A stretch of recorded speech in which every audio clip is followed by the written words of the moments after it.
Yo, what is good YouTube? I am Richie Kim, and today I'm going to be bringing you all the performance review on the Nike Kobe AD NXT 360.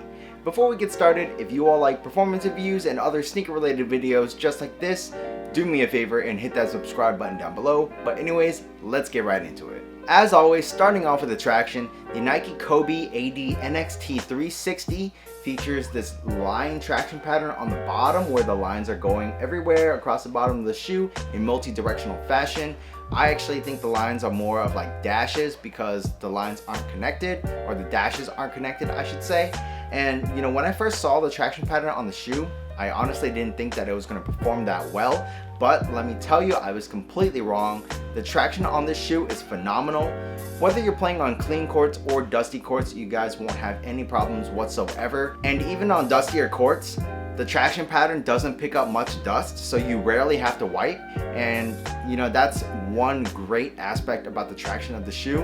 However, there is one downfall, and that is the durability of the rubber. I'm not exactly sure how long this rubber will last because the rubber is pretty soft and the traction pattern itself is like fairly thin, and my pair has already begun to show signs of wear. So just keep that in mind. The traction and durability is probably not going to be too good, but you know, as long as you're playing on indoor courts, strictly indoor courts, you should be okay. I'm not going to say that it's going to last for a long time, but for the time being, it should be okay. For traction on the shoe, I'm going to give this shoe a 9.5 out of 10. So moving on to the cushion, the AD NXT 360 features a full-length combination of Lunarlon and React foam, where the Lunarlon acts as a carrier and the React is in the midsole, like the actual middle part of the midsole. And it feels amazing. This is honestly one of my favorite cushion setups to play in. I may like this almost as much as full-length Zoom. It does have a slightly different feel, but obviously because it's two different technologies. What this provides for you is great impact protection and great responsiveness without sacrificing anything else. For my play style, I thought this cushion setup was perfect. And for you all that don't know, I do suffer from like shin splints and stuff like that, so I really do need impact protection, and this cushion setup provides just that. I had no problems whatsoever playing in the shoe for hours and hours. I didn't have any pain whatsoever. So cushion setup in the AD NXT 360 is A1. I really enjoyed playing in this. For cushion, I'm going to give this shoe a 9 out of 10. So moving on to the materials, the AD NXT 360 features a full 360 degree Flyknit material, and the Flyknit does differ in different parts of the shoe, but overall the whole shoe is Flyknit. Up in the front half of the shoe, this Flyknit doesn't feel like pure Flyknit. It does feel like it is like TPU reinforced, obviously because it needs to be for the added durability, and you know, it helps with containment as well. Moving towards the back of the shoe, you get this like softer real Flyknit material, and it feels amazing. Not to say that the front half doesn't feel nice, it does feel nice, but pure Flyknit feels better in my opinion. The craziest part about the materials, I think, is how thin the Flyknit actually is. You can see directly through the shoe, so pretty much like if you guys are wearing bright colored socks, you're going to be able to see it through the shoe. And even though it's so thin, it provides great containment. The materials overall is just really nice. It gives you great containment, great breathability, and it just feels super nice on foot. Obviously with the price tag, the materials better be nice, but you know, I really liked what they did with the materials on the shoe. So for materials, I'm going to give this shoe a 9.5 out of 10. So moving on to the fit, I think the AD NXT 360 is true to size. I have slightly wide feet and the shoe did not bother me whatsoever. So I think if you guys have slightly wide feet, you guys should be okay playing in the shoe.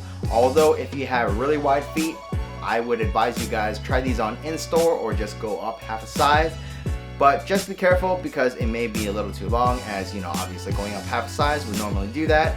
But I think you guys should be okay going true to size.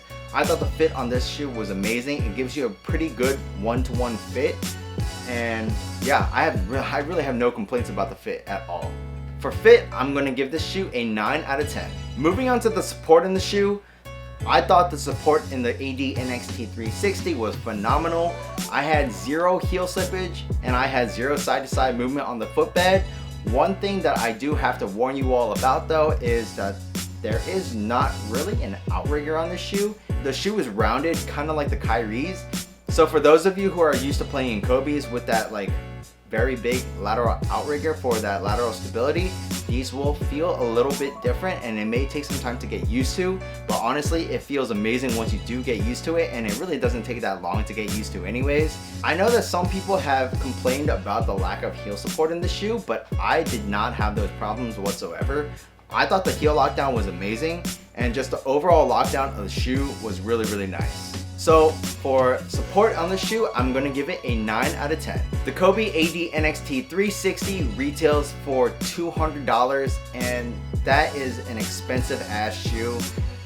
Do I recommend these? Yes, it's definitely a great shoe to play in. It's an excellent performer on court and it looks really sick. I think that the aesthetics of the shoe are super nice. I'm a soccer fan and a basketball fan, and you know, a shoe that combines like the aesthetics of both is amazing to me. But for $200, there are obviously other better options that you all can go for instead of this shoe. But you know, if you all are Kobe fans and you don't mind dropping the $200, then I'd say definitely pick these up because you won't be disappointed playing in these. Just know that for $200, this is a very expensive shoe and you all can find other options for a way lower price. But if you all have the money to blow, then I say pull the trigger and buy a pair. That's pretty much it for this performance review. If you all like this video, do me a favor and hit that like button and that subscribe button and that bell button down below. I really appreciate it. It really does help me out, and you guys get notified when I put out new videos because, as you all know, I've been very sporadic with my uploads, but that's pretty much it. Also, check out this video on my left and on my right, and I'll catch you all next time. Peace.